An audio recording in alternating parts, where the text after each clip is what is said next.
sobre una iglesia histórica y confesional. En el tiempo de nuestro Señor Jesucristo, podemos decir que había muchos que decían creer en Él. Unos decían que Él era Juan el Bautista, otros decían que Él era Elías o Jeremías o algún profeta más.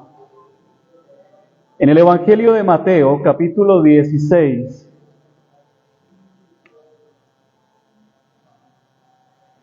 el Señor tiene una conversación con sus discípulos, un diálogo con ellos, y en este diálogo les pregunta: ¿y vosotros, quién decís que soy yo? En el versículo 15. Yo creo que esta es una pregunta muy interesante y bastante relevante, diría yo, en nuestro tiempo, donde en alguna medida se puede decir que el cristianismo está de moda, y hay cristianos que dicen ser cristianos, pero sin ni siquiera saber quién es Cristo. Esta pregunta es muy pertinente, y creo que es en base a esta pregunta de donde surge entonces lo que confesamos.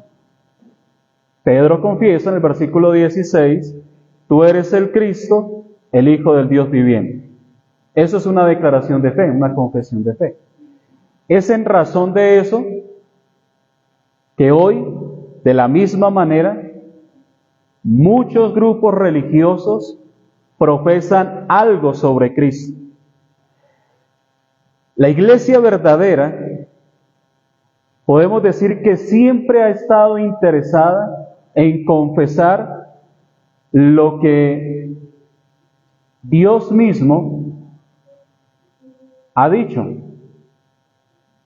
o lo que Dios mismo ha revelado.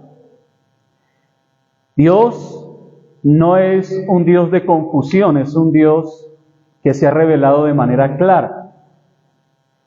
Y la iglesia debe confesar siempre de manera clara y concisa lo que sabemos que es la verdad revelada. Cuando se lee la confesión, usted puede darse cuenta, a veces cuando la leemos, hay expresiones que llegan a ser un poco hasta confusas, porque no estamos educados muchas veces en eso. Necesitamos educar nuestra vida, nuestra mente, nuestra forma de vivir en saber cómo se hace esta clase de declaraciones y cómo hay un sustento bíblico para cada una de estas declaraciones. Como ya lo he mencionado tanto en las clases como hoy, algunos menosprecian las confesiones, pero se puede ver que lo hacen desde la ignorancia, porque desconocen el papel crucial que ha cumplido las confesiones al salvaguardar la verdadera fe desde el inicio de la iglesia. Y alguno puede decir: bueno, ¿y la Biblia no es suficiente entonces para eso? Nosotros decimos: claro que sí, la Biblia es suficiente. Pero la misma confesión de fe en su capítulo 1 muestra que esta es una de las más grandes convicciones que tiene la misma confesión. Solo la Biblia es suficiente, en su capítulo 1. Pero cuando nosotros hablamos de confesiones, no estamos diciendo que las confesiones vayan a reemplazar las Escrituras, sino que éstas se convierten en una herramienta muy útil, donde se nos resume y se propone de manera sistemática lo que la Biblia nos enseña. Esto con el fin de diferenciar lo que la iglesia comprende e interpreta y lo que las sectas enseñan. Ahí nosotros entonces entramos a hacer esa distinción. La confesión y el sistema confesional nos ayuda contra la lucha que libramos hacia afuera, hacia los enemigos externos, contra aquellos que enseñan doctrinas erradas, pero también nos ayuda hacia adentro. Nos ayuda hacia afuera porque muchas veces la iglesia se ve forzada a pronunciarse en razón de la virtud de aquello que cree. Y yo creo que ahí es donde nosotros podemos hacer uso de la confesión de manera práctica. Es muy difícil extraer de un solo pasaje doctrinas importantes y tan profundas como, por ejemplo, la cristología. Así que no es suficiente con decir a las personas que creemos lo que la Biblia nos enseña acerca de Cristo, porque pues esto no aclararía mucho el tema de la doctrina en sí misma. Así que por eso es necesario analizar todo lo que la Escritura dice acerca de Cristo, resumirlo en un lenguaje comprensible para nuestra época. Y una buena parte de la iglesia, podemos decir, recorrió o siguió el camino arriano que enseñaban que Cristo no es el Hijo eterno de Dios, sino que Cristo fue creado, y siguieron a esa doctrina históricamente, pero si ellos se hubieran detenido a analizar la doctrina en lo que se había creído antes, en la historia, hubieran evitado esa clase de inconvenientes. Los verdaderos creyentes no podían permitir que la verdadera fe fuera mancillada por la popularidad de las doctrinas de Arrio. Y así como Pedro y los demás apóstoles tuvieron que confesar públicamente a Cristo, la iglesia tuvo que redactar un resumen de lo que la Biblia enseña sobre la eternidad de Cristo, sobre la verdad de un Dios trino, para que de esta manera surgiera una identidad y blindara a la iglesia de tal manera que las herejías no se introdujeran a la práctica cristiana. De ahí que surge uno de los concilios o dietas, la dieta de Nicea o el concilio de Nicea, de donde surge el credo de Nicea, que lo mirábamos esta semana. Es una necesidad la que obliga a que la iglesia defina entonces en lo que cree. El asunto de hacer un concilio, de hacer una confesión, no es simplemente el resultado de una búsqueda de intelectualismo o de tratar de manera impetuosa, académicamente, donde un grupo de maestros no tiene nada que hacer y deciden escribir entonces los credos y las confesiones. No es para que pensemos entonces que es simplemente algo como para innovar o una moda. Muchos piensan así, pero estos que piensan así desconocen la importancia histórica que tuvieron los credos con el fin de conservar la correcta interpretación doctrinal de las Escrituras. Desconocer la historia de la iglesia es una gran debilidad de la iglesia en nuestro tiempo. Yo recuerdo, ya cuando estaba estudiando en el seminario y estaba dando algunas enseñanzas en la iglesia, todavía en la iglesia pentecostal, y una noche les dije a los hermanos, bueno, terminamos una serie de enseñanzas y quisiera proponerles, según lo que ustedes quieran conocer o saber, si estudiamos, les nombré una doctrina y les nombré o historia de la iglesia, si quieren conocer historia de la iglesia. Levantó una hermana muy piadosa, a mí qué me importa la historia de la iglesia, a mí hábleme de Biblia. Y yo le dije, bueno, y empecé a hablarle de la Biblia, y le dije, la Biblia nos habla de historia, nos muestra la historia y nos muestra también que Cristo edificaría su iglesia y las puertas del Hades no prevalecerían contra ella. Y el Señor ha venido edificando su iglesia hace 2000 años y nosotros somos parte de esa iglesia, parte de esa historia. Y si a usted no le interesa la historia, es que no le interesa la iglesia. Hay mucha gente con una falsa piedad, una piedad manufacturada, basada simplemente en conceptos e ideas religiosas más que bíblicas. No estiman el valor y la importancia de lo que es conocer esto, la historia, las confesiones, los credos. Dios usó las confesiones y por medio de ellas, algunas como el credo apostólico, el credo niceno, el credo de Atanasio, y usa esto para detener el error doctrinal que se hubiera hecho más popular en medio de la iglesia cristiana de los siguientes siglos en su época. Si aún, hermanos, con esta formulación e identificación que se hizo en su momento por la necesidad que había, las doctrinas erradas, algunas sobreviven hasta nuestro tiempo. Imagínense lo que hubiera sido si estos hombres no lo hubieran hecho. En el siglo XVI, el siglo que nosotros queremos tanto, el siglo de la Reforma Protestante, se hace necesario nuevamente confesar. Y esto de manera clara y sistemática, que lo que interpretaban de las Escrituras respecto a algunas doctrinas que habían sido tergiversadas por la institución religiosa de su tiempo. Y esto es algo que nosotros debemos saber y debemos conocer.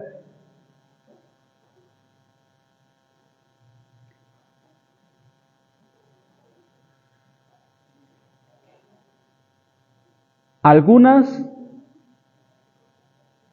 de las doctrinas que habían permanecido y fortalecido en el tiempo de la época medieval, o la época como se conoce del oscurantismo, o el tiempo de 1000 años de la época medieval, donde surge el escolasticismo y todo este tema, una interpretación escolástica de una versión intelectual. Es decir, San Agustín propone la idea de creo para luego entender, y esa idea se va mutando y mutando de a poquitos hasta que es entiendo y luego ahí sí creo. Ahí es donde entra el problema, y entonces comenzamos a racionalizar la fe. No está mal usar la razón porque la razón confirma la fe. El problema es racionalizar la fe. Frente a eso es que el escolasticismo pues pierde un poco de valor, aunque nuestros reformadores vienen de escuelas escolásticas. Usted sabe que el escolasticismo no surge en la iglesia, surge en la filosofía, ¿sí? Con Aristóteles. Y es la idea aristotélica la que toma los padres de la iglesia y comienzan a hablar desde la filosofía y a razonar sobre la fe.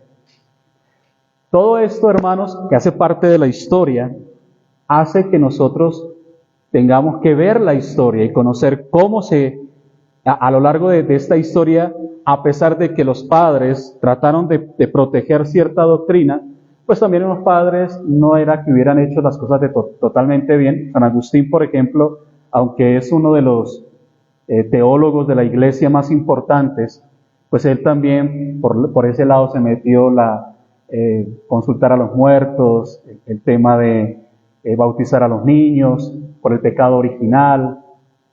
Hay ideas que se formulan con los padres, maduran en el tiempo de la época medieval Y todo eso es lo que recibe el siglo XVI. El siglo XVI es una época donde se encuentran y convergen muchas situaciones que ayudan y promueven el movimiento reformador, que no se limita solamente a las esferas de la iglesia, sino a las esferas sociales. Pero bueno, esa es otra clase. El tema es que la iglesia reformada se ve la necesidad de confesar de manera pública y con el fin de dejar por fuera todo lo que no iba con la Sagrada Escritura. Así que las confesiones no pretendían convertir en verdad algo que o fuera verdad, tampoco obligaba a los hombres no fuera verdad, o que tampoco obligara a los hombres a que creyeran algo que no estaban obligados a creer conforme a la autoridad de las Escrituras. La forma en que las confesiones tienen su papel, pues era delimitado en lo que correspondía a la verdad bíblica que profesaban las iglesias fieles. ¿Qué es lo que confesamos? La confesión lo define, lo establece, lo sistematiza y lo pone de manera cercana. Cuando nosotros decimos esto es lo que creemos, nos referimos a aquello que no creen esto, a aquellos que no creen acerca de lo que nosotros sí creemos. Y por lo tanto, si estas personas no creen en lo que nosotros confesamos que creemos, pues estas personas no pueden ser parte de la iglesia. Pero si estas personas creen en lo que nosotros creemos, estas personas pueden llegar a ser parte de la iglesia. Por eso toda persona que llega a la iglesia debe conocer la confesión. ¿Sí? Y eso es así de sencillo. Entonces, si el pastor Alexander me invita a mí, él cree que yo creo lo que él cree. Y por lo tanto me invita. Él no tiene que preguntarme, venga, ¿usted cree en la Trinidad? Venga, ¿usted cree en el pacto, en los pactos divinos? ¿Cree en la segunda venida del Señor Jesucristo? ¿Cree? Él sabe lo que yo creo. No tenemos que ponernos a hablar acerca de si creo o no creo, porque yo ya lo declaro, y lo confieso y lo confirmo. Entonces, de la misma manera con los creyentes que llegan. Hay iglesias que se jactan de no tener confesiones de fe escritas y que aún critican a aquellos que sí tenemos confesiones escritas. Pero como ya lo mencionamos, ellos, aunque digan no tener una confesión, sí la tienen. No quizás de forma formal, pero sí confiesan sus distintivos bíblicos y solo tienen comunión con iglesias con las cuales se identifican. Eso es curioso, porque a veces uno le pregunta a la gente, yo me congrego en una iglesia, una iglesia de sana doctrina, que es lo que la gente dice. Y entonces uno le pregunta, bueno, ¿y para usted qué es una iglesia de sana doctrina? ¿Cuál es la respuesta que dan? Son trinitarios. O sea que para usted una iglesia de sana doctrina es trinitaria. Sí, son trinitarios. Usted va para la católica porque pues allá también son trinitarios. No, pues que católico. Pero ellos son trinitarios también, entonces ¿qué les critica a los trinitarios, a los católicos? No, pero es que no es solamente eso. ¿Qué más es entonces? No, es no la idolatría, es no la justificación, es... Ok.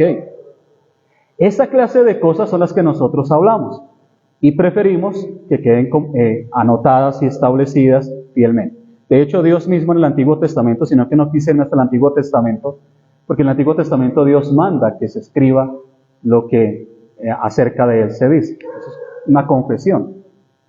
De hecho, el Antiguo Testamento es la manera en que los hombres de Dios en el Antiguo Testamento identificaban a Dios y registraban estos hechos, confesaban su fe. Entonces, hay iglesias que, por estas pretensiones de piedad, pues obviamente actúan de manera egoísta. El problema es que estas confesiones no están de acuerdo y no tienen continuidad Cuando hablamos de esas confesiones de que yo soy una iglesia bíblica y yo soy trinitario y es una iglesia de sana doctrina, ahí no solamente nos quedamos, sino que hay más que eso y por lo tanto debemos llegar a ser muy puntuales a la hora de decir en lo que creemos. Si una persona divaga tanto, vea, yo he conocido iglesias, hermano, que dicen ser reformadas, somos bautistas reformados, pero no somos confesionales. Ya empezamos mal. Y aquí le permitimos a los hermanos que cada uno tenga su postura doctrinal. Y entonces hay uno que es macarturiano, es decir, dispensacionalista moderado, dice MacArthur. Y el otro es amilenianista, histórico. El otro es no sé qué. Y yo les doy púlpito a todos y todos explicamos y cualquiera puede coger la doctrina que quiera. Hay otras iglesias que dicen, no. Yo soy confesional, el pastor soy confesional, pero mi iglesia no es confesional. Y uno dice, ¿y eso de dónde lo sacó usted? O sea, si yo sé que algo es bueno para mí, pues yo se lo voy a dar a la iglesia. O sea, no, es que yo sí soy confesional y creo y estoy de acuerdo con la confesión, pero la iglesia no es confesional. Bueno, ahí es donde nosotros, hermanos, hacemos esta clase de evaluaciones y donde entramos a ver ciertas contingencias y ciertos peligros. Esto debemos mirarlo con mucha cautela. ¿En qué nos diferenciamos, por ejemplo, de los presbiterianos? Ellos tienen su confesión, ¿no? La confesión de Westminster. La hermana que fue presbiteriana sabe lo que es ser presbiteriano. Es un presbiteriano, en diferencia al reformado bautista, pues digamos que en general son dos cosas: paidobautismo y gobierno de la iglesia. ¿Saben qué es paidobautismo, no? Bautismo de niños. Nosotros somos credobautistas, bautizamos creyentes. Esa división a nosotros nos permite tener cercanía con nuestros hermanos presbiterianos hasta cierto punto. Son nuestros hermanos, pero hasta cierto punto podemos llegar con ellos. El gobierno de la iglesia, pues ellos tienen un gobierno diferente al nuestro. Entonces, otros también rechazan las confesiones porque piensan que eso más bien divide la iglesia. Dice, ¿por qué va a dividir la iglesia? Si la verdad es que uno de los propósitos de la confesión no es dividir, sino unir. No es separar, es más bien unir, unificar y que todos estemos caminando por la misma senda y conozcamos cuál es nuestra doctrina. Las Escrituras no enseñan a estar cada uno, yo creo esto, yo creo aquello, no. Las Escrituras nos advierten de los falsos profetas, nos advierten de los falsos apóstoles, de los falsos maestros que entrarán a las iglesias y son falsos porque parecen cristianos. El falso no es el testigo de Jehová o el mormón, ese no es un falso, ese es un hereje. Un falso es una persona que se para al frente a ustedes y parece que dice la verdad, pero no dice toda la verdad. Dice medias verdades. Y medias verdades son mentiras. Eso es un falso profeta. Se disfraza como oveja, pero en realidad es un lobo. Y el Señor Jesucristo, en el Sermón del Monte, Mateo 7:15, dice: guardaos de los falsos profetas que vienen a vosotros con vestidos de oveja, pero por dentro son lobos rapaces. Mateo 24:11, muchos falsos profetas se levantarán y engañarán a muchos. 24:24, porque se levantarán falsos cristos y falsos profetas y harán grandes señales y prodigios de tal manera que engañarán, si fuere posible, a uno de los escogidos. Si fuere posible, gracias a Dios no es posible que engañen a los escogidos, pero tendrán tal influencia, tal verborrea a la hora de hablar, de cautivar a la gente, de impresionar, que serán atractivos y van a engañar a muchos. Segunda de Pedro 2:1, pero hubo también falsos profetas entre el pueblo, como hubo, si nosotros leemos el Antiguo Testamento, identificamos a los falsos, y Pedro dice, así como hubo falsos profetas, entre nosotros habrá falsos maestros. que introducirán encubiertamente herejías destructoras y aún negarán al Señor que los rescató, atrayendo sobre sí mismo destrucción repentina. Es de ahí que Juan, nuestro apóstol del amor, nos manda a probar los espíritus. Prueben los espíritus si son de Dios. Aquí en ese contexto, con espíritus, se está refiriendo a doctrinas, a enseñanzas, no a demonios. Porque uno que va a dejar entrar un demonio. Venga, demonio, venga a ver si lo dejo entrar o no lo dejo entrar. No, un demonio es un demonio. Aquí está hablando de espíritu, y espíritu es una enseñanza. Y Pablo también refiere, hablando de cómo nosotros debemos combatir contra los argumentos que levanta el enemigo en nuestras vidas. ¿Qué debemos hacer según Juan? Pruébenlos si son de Dios o son falsos. Nos tenemos que preguntar, ¿cómo podemos probar si sus enseñanzas son verdaderas o falsas? Si simplemente le preguntamos a esos falsos, ¿crees en la Biblia? ¿Qué van a decir? Sí, yo creo en la Biblia, de hecho predico la Biblia y hablo de la Biblia, he escrito libros acerca de la Biblia. Pero eso no quiere decir que por eso sea verdad. Hay gente que va comprando libros ahí por comprar. Es que este libro dice que Dios. Pero ¿quién sabe de qué Dios le está hablando? Pues uno tiene que ser muy cuidadoso a la hora de leer, de qué ponemos delante de nosotros. Ese falso va a decir que cree en la Biblia, pero la verdad es que no cree en la Biblia. En aquello que cree es en lo que él piensa que la Biblia dice. Y ese es el problema. Es por eso, hermanos, que nosotros tenemos que entrar en una dinámica como creyentes de aprendizaje, de conocimiento, de estudio, de devoción, de entrega, para que aprendamos a discernir. Por eso Pablo le dice a Timoteo, ejercítate en la piedad. El discernimiento se ejercita a través de nosotros estudiar, leer, saber, conocer. Discernir los espíritus, las enseñanzas. Hermano, usted tiene que estar ahí sentado analizando lo que yo le estoy diciendo y mirando si es verdad o no. No es que como el pastor Alexander lo invitó y se llama Alexander también, pues esos ahí, lo que dicen es verdad y hay que creerles.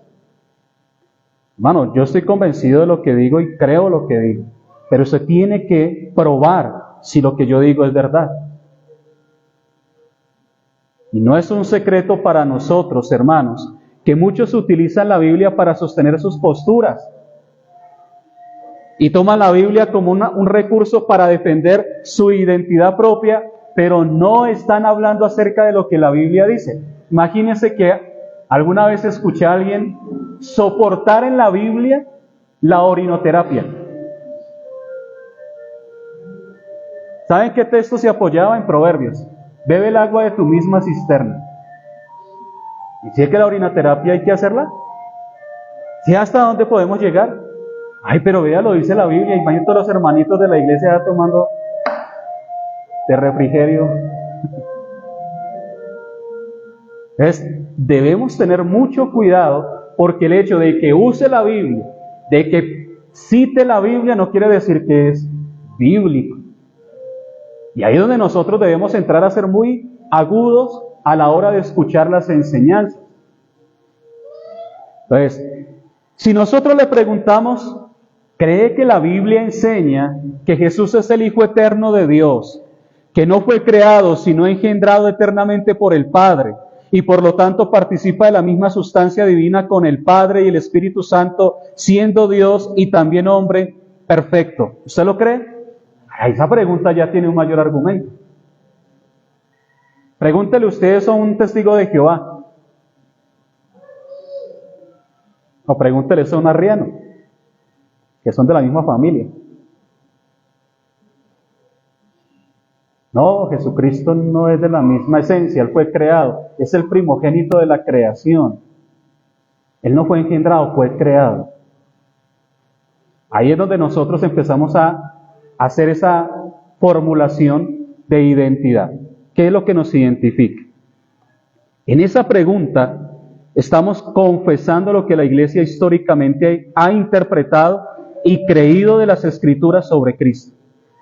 Cuando hacemos esta pregunta confesional, al igual que Cristo lo hizo con sus discípulos cuando les dijo, ¿qué dicen ustedes acerca de mí? Estamos poniendo un límite que enmarca la verdadera iglesia.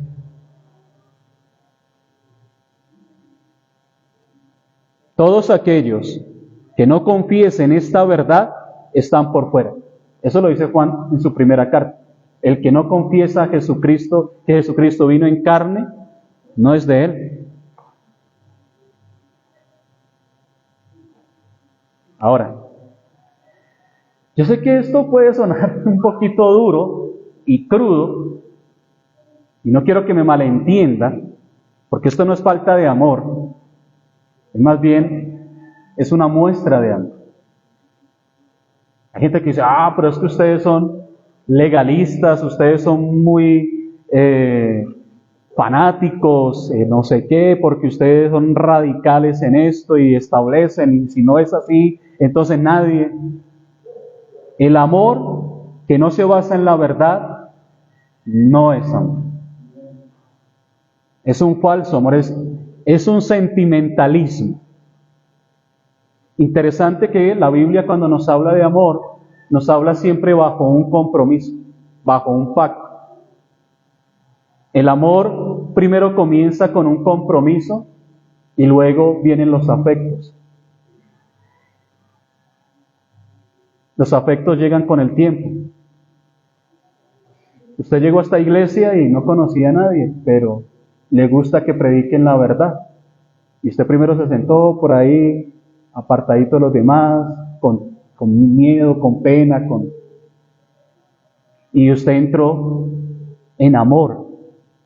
Y todos comenzaron a cogerlo y luego los afectos se fueron dando.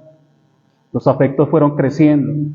Confianza, hermandad, fraternidad. Todo esto se derivó de un acercamiento de amor verdadero. No de un emocionalismo, no de un sentimentalismo. No de una falsa esperanza, una falsa promesa de venga Cristo y sus problemas se acaban, venga Cristo y aquí el Señor te ama y el Señor quiere lo mejor para ti y el Señor quiere bendecirte, quiere sanarte, quiere prosperar. No, aquí usted es un pecador, necesita arrepentirse, traiga sus pecados al Señor, crea en la obra de Jesucristo. Eso es verdadero amor.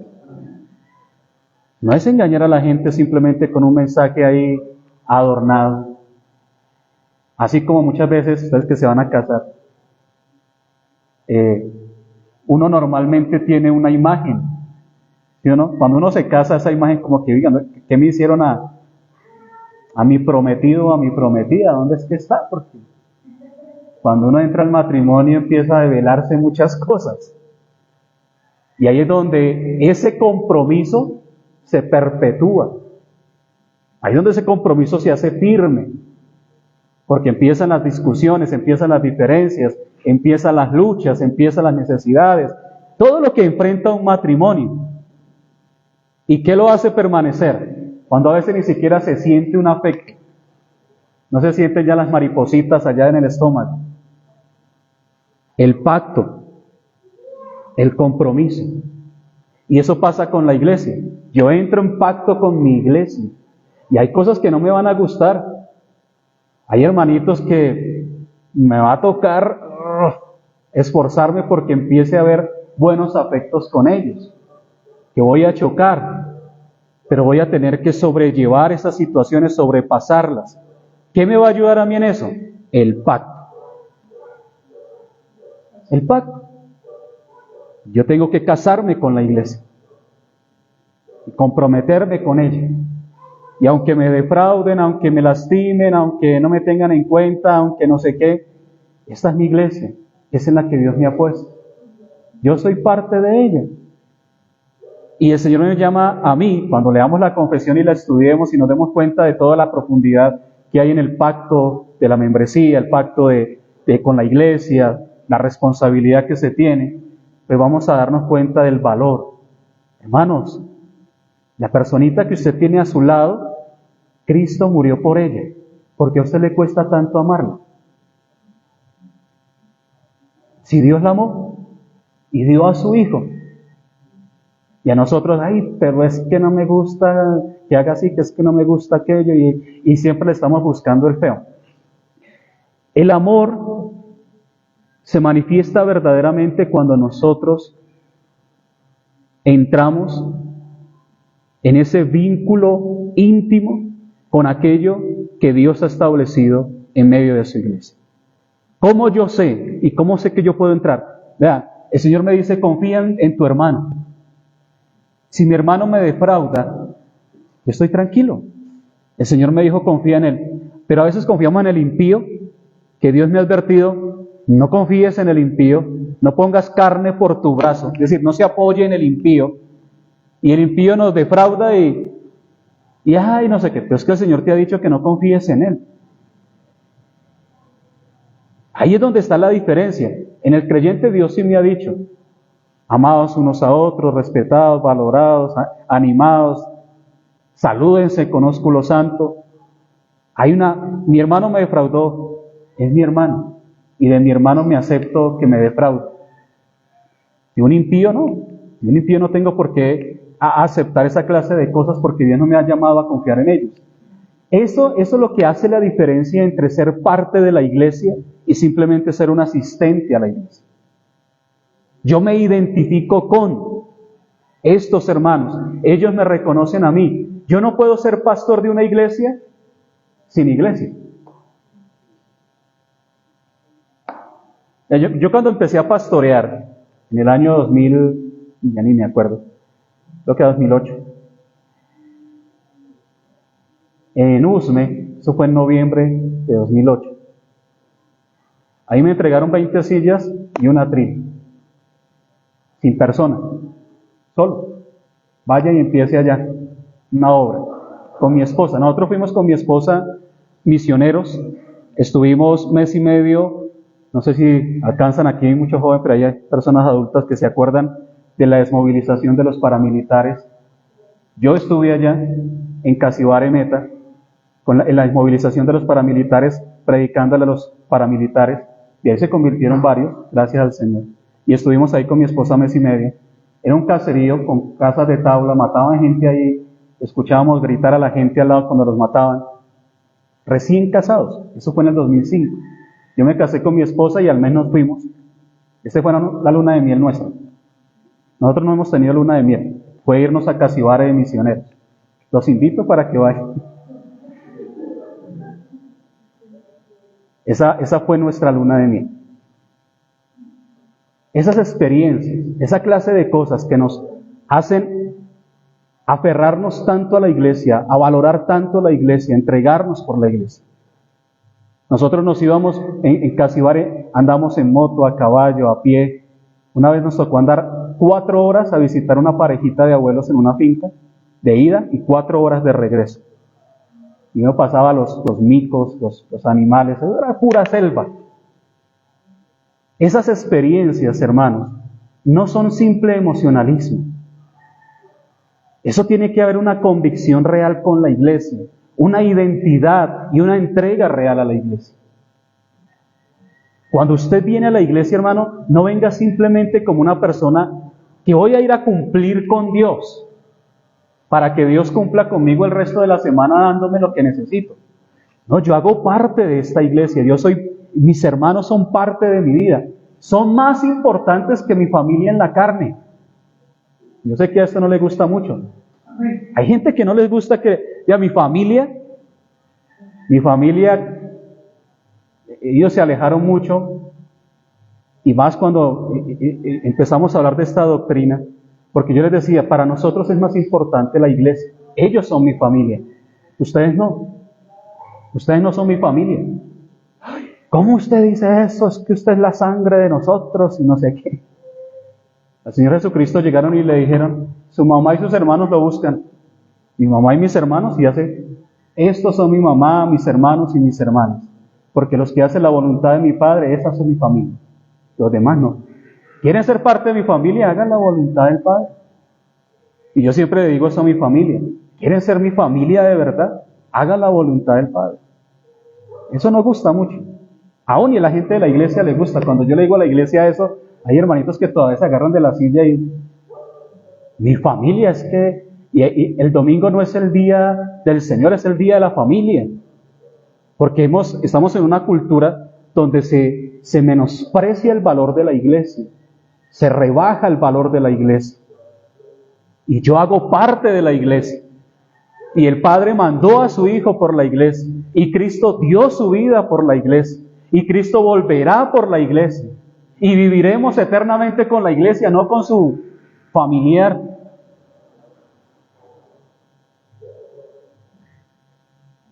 El texto con el que nosotros iniciamos nos ha dicho que la iglesia tiene como consigna ser columna y baluarte de la verdad. Y este es un llamado a todas las iglesias. Ninguna está fuera de esa responsabilidad.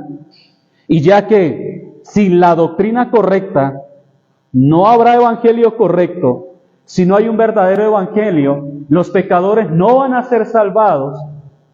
Esto entonces es de gran importancia, porque el pecador lo que necesita escuchar es la verdadera predicación del evangelio.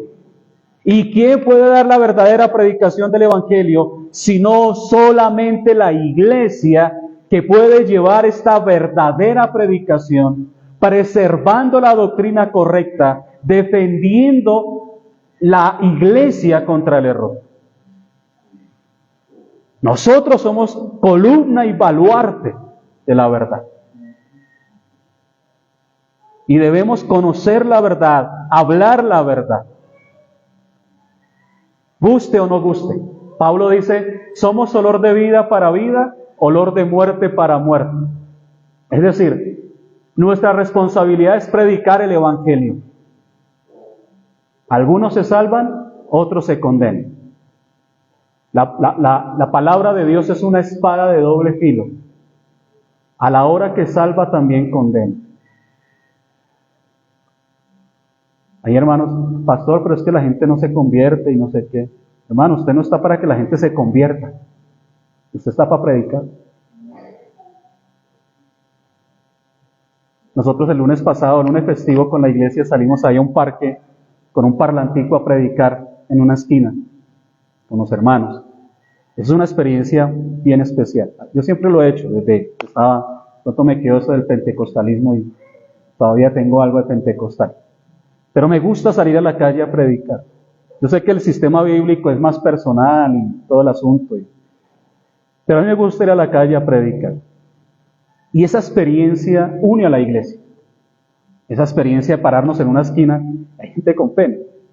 Qué pena, trata ahí, ¿no? Que pase por aquí un familiar, un conocido, un amigo, y me vea predicando aquí en la calle. Nada. Para mí es más valiosa la iglesia, más valioso que un alma se salve. Tenemos la seguridad, porque creemos en la predestinación, en la elección, de que si alguno de los que está escuchando está entre los elegidos, al escuchar el llamado de Dios, va a atender a ese llamado. Eso lo creemos. Ay, pero ustedes que creen en la predestinación, ¿para qué predican si usted, igual el que se va a salvar, se salva? Sí, pero Dios ha establecido que se salve por la locura de la predicación. Y ha querido que por seres vasos de barro como nosotros, indignos, el mensaje se ha dado. Ha puesto su gloria en vasos de barro. Y ha querido que estos vasos de barro lleven su mensaje y a través de estos vasos de barro la gente escuche el evangelio y se salve. Pues yo lo hago. No somos hipercalvinistas. Somos calvinistas de 5 puntos, pero no hipercalvinistas. Y eso es lo que nosotros tenemos como iglesia. Nuestra tarea, nuestra responsabilidad, nuestra encomienda, lo hacemos juntos. Estamos trabajando juntos en esto. Ponemos el hombro todos. Hay gente que piensa que la iglesia comenzó el siglo pasado. en el siglo XX, con los pentecostales allá en los bautistas generales que se reunieron y empezaron a decir, uy, hay que innovar la iglesia, porque es que la iglesia está muy, muy quieta, no sé qué, y empezaron a pedir un nuevo Pentecostés, un movimiento Pentecostés entonces nuevo, y pidieron lenguas y pidieron milagros, y empezó una manifestación ahí, una cosa rara, y comienza el movimiento pentecostal, y ahí para ellos comienza la iglesia. La iglesia lleva 20 siglos edificándose, 20 siglos.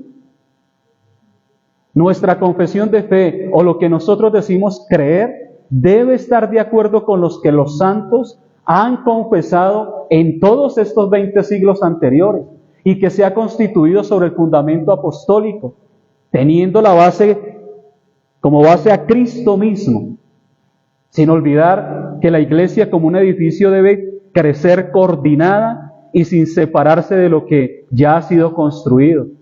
Nosotros no vamos a sacar nada nuevo, porque no hay nada nuevo, el evangelio es viejo, es el mismo evangelio de siempre.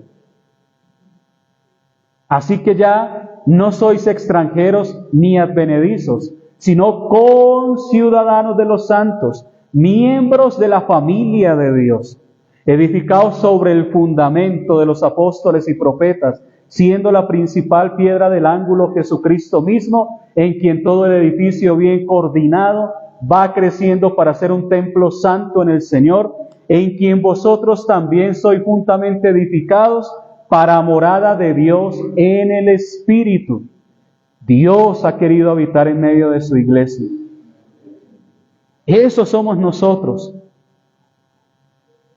Conozca las necesidades de su hermano, conozca a su hermano, ábrase con su hermano, dese a conocer, hable acerca de sus necesidades, hable acerca de sus luchas, hable acerca de lo que usted piensa, con lo que está de acuerdo y no está de acuerdo, con lo que entiende y lo que no entiende, con lo que sabe y lo que quiere saber. Hablen, para que todos empiecen a crecer, para que todos avancemos y entendamos el valor de lo que es ser parte de, lo que es pertenecer a la iglesia. Porque la confesionalidad nos ayuda a generar esa identidad. ¿Mi hermano cree lo mismo que yo? ¿Hasta qué horas tengo?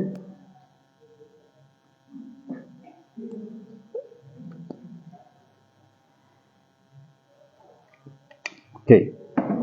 Concluyendo entonces, debo anotar que cualquier confesión de fe escrita que la iglesia quisiera tener hoy día debe contener elementos y declaraciones doctrinales que se encuentran en los credos como el apostólico, el niceno, el credo de Atanasio, los cánones de Dort, el catecismo de Heidelberg, la confesión belga, la confesión de Westminster, la confesión de fe de Londres de 1689. Todas estas declaraciones fueron aceptadas por una gran cantidad de iglesias reconocidas por su doctrina y práctica.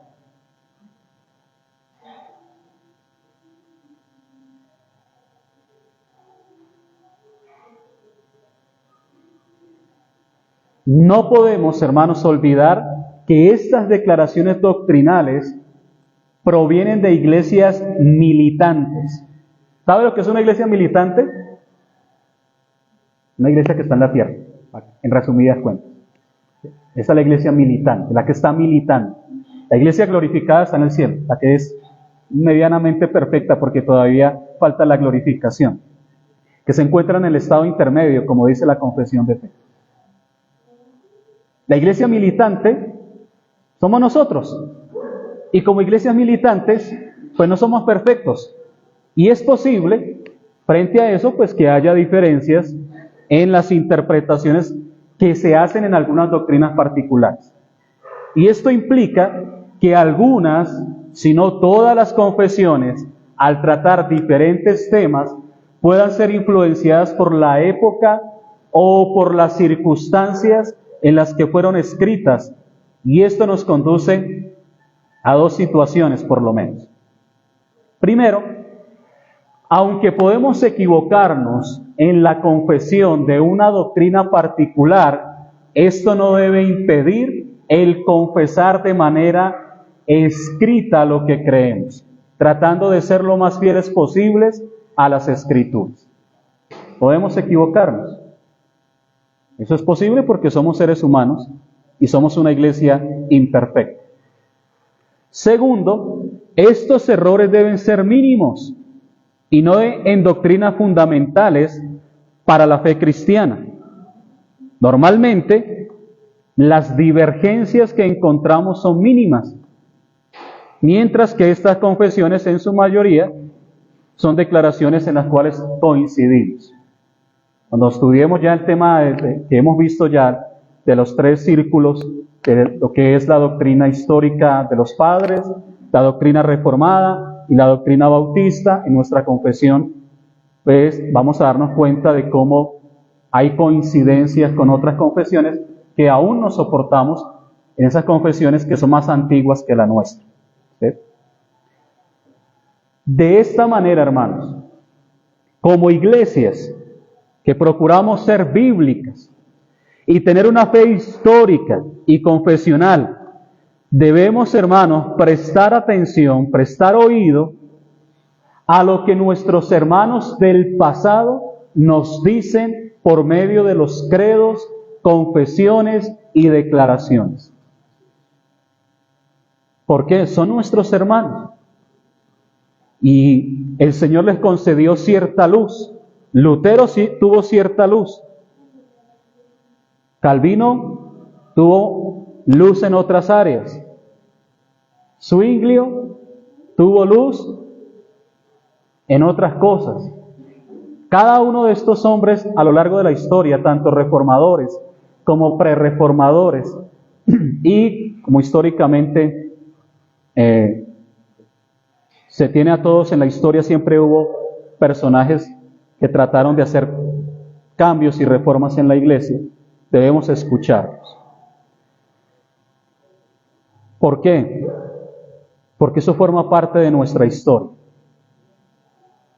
Nosotros cuando estudiamos la historia de la iglesia, hay cosas que quisiéramos omitir, porque son muy oscuras, son muy difíciles de aceptar, y por eso hay gente que distancia, dice, no, nosotros no estábamos ahí, y nos saca de la colada de la iglesia católica.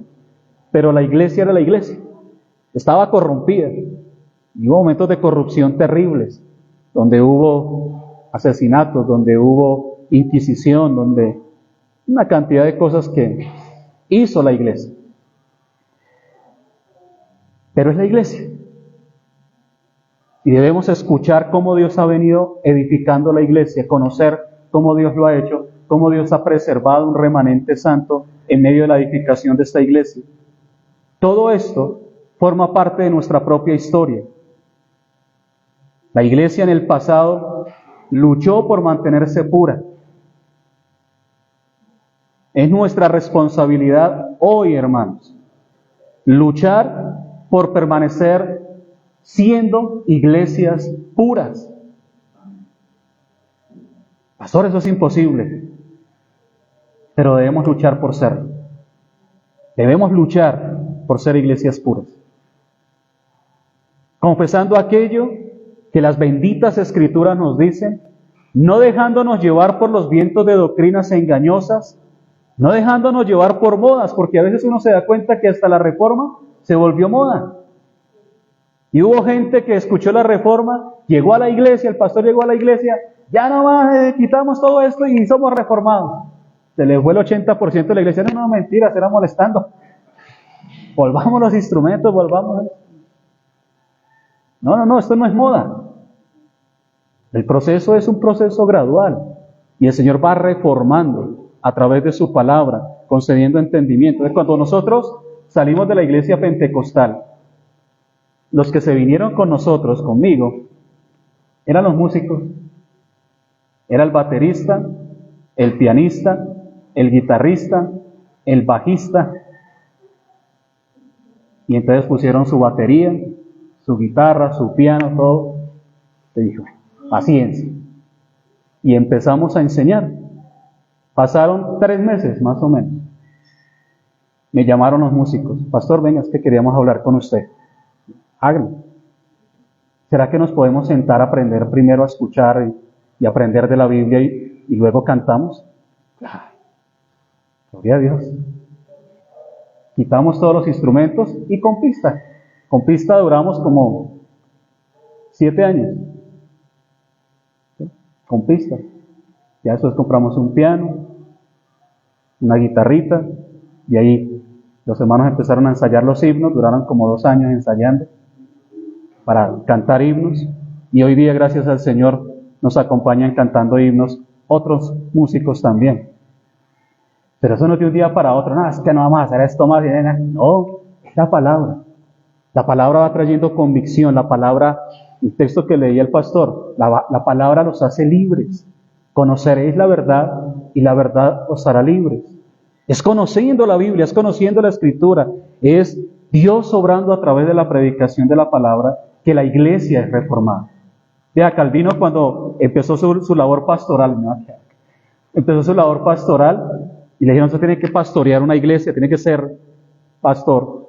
Él, no, yo no quiero ser pastor y no sé qué. A lo último, él todos los días hacía clase, todos los días hacía culto.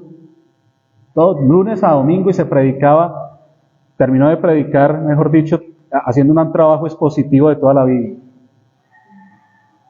Y creó el catecismo infantil para los niños, instruir a los niños. Hizo una cantidad de cosas que son útiles y ayudan a la hora del desempeño de la iglesia. Pero esto no es una moda. O como dicen los carismáticos, esto no es un mover, un nuevo mover y no sé qué.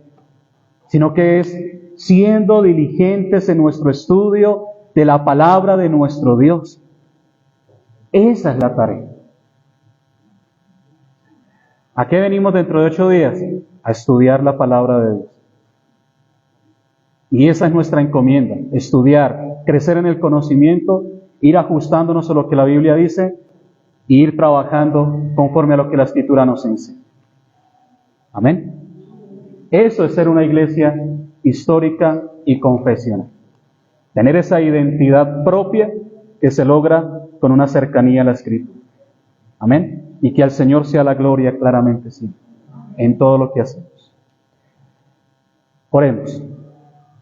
Padre, queremos darte gracias en esta tarde por permitirnos este espacio de tiempo, Señor.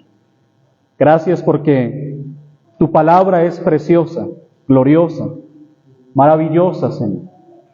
Gracias porque nos permites aprender, crecer, ver la importancia, Señor, de tu iglesia, de cómo tú, Señor, has venido edificando tu iglesia a través del tiempo. Cómo tú has venido, Señor, a través de la historia, trayendo a tu iglesia, guardando el remanente, Señor. Perdónanos porque debemos reconocer que muchas veces desestimamos el valor de la historia de tu iglesia.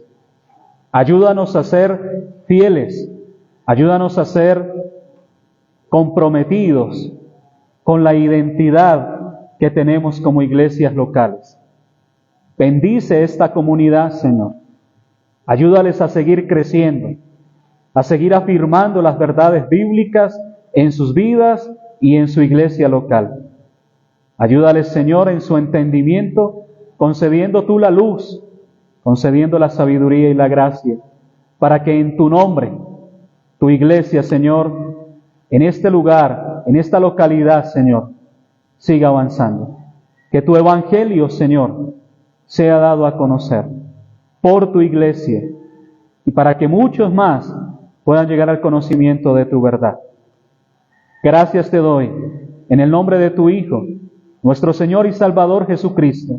A Él sea la gloria por siempre. Amén. Muchas gracias, hermanos, por su atención.